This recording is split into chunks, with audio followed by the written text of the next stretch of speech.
Somnath corridor મામલે મુખ્યમંત્રીની અધ્યક્ષતામાં બેઠક મળી। પ્રભાસ હિતરક્ષક સમિતિ સાથે બેઠક મળી। સમિતિના આગેવાનોએ મુખ્યમંત્રી સમક્ષ વ્યક્ત કરી વેદના। ટ્રસ્ટમાં સચિવ પદે નવી નિયુક્તિ બાદ સમિતિનો આક્રોશ। નવી નિયુક્તિથી ગામ સાથે સોમનાથનો નાતો તૂટ્યો હોવાથી રોષ।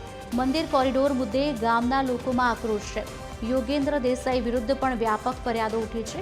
મુખ્યમંત્રી સમક્ષ મુખ્યમંત્રીએ તમામ ने स्थिति पूर्ववत थवा आश्वासन आप्યું। योगेन्द्र देसाई છે મંદિર ટ્રસ્ટમાં સચિવ પદ પર। બેઠકમાં સમિતિના 10 થી વધુ આગેવાનો ઉપસ્થિત રહ્યા।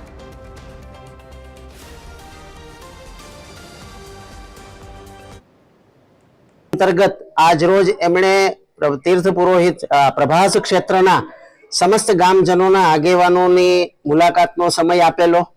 एमने मळ्या, सुचारू रूपे वातचीत थई અને ખાસ કરીને એમને ઐતિહાસિક દ્રષ્ટિએ પણ થોડું મૂલ્યાંકન આ પ્રભાસ ક્ષેત્રનું કરાવ્યું અને ઘણા બધા મુદ્દાઓ પર સકારાત્મક ચર્ચાઓ થઈ છે।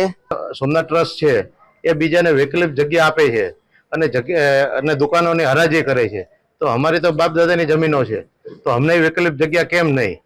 ત્યારબાદ જોયું કે કેટલા વર્ષોથી અત્યાર સુધી કેશુબાપા હતા, લેરી સાહેબ હતા, ઘણા સોમનાથ ટ્રસ્ટના સેક્રેટરીઓ રહી ગયા।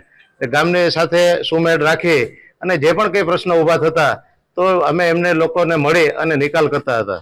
જ્યારથી સોમનાથ ટ્રસ્ટના યોગેન્દ્ર દેસાઈ આવ્યા ત્યારથી ગામ અને મંદિરને બેને અલગ અલગ કરી દેવામાં આવ્યું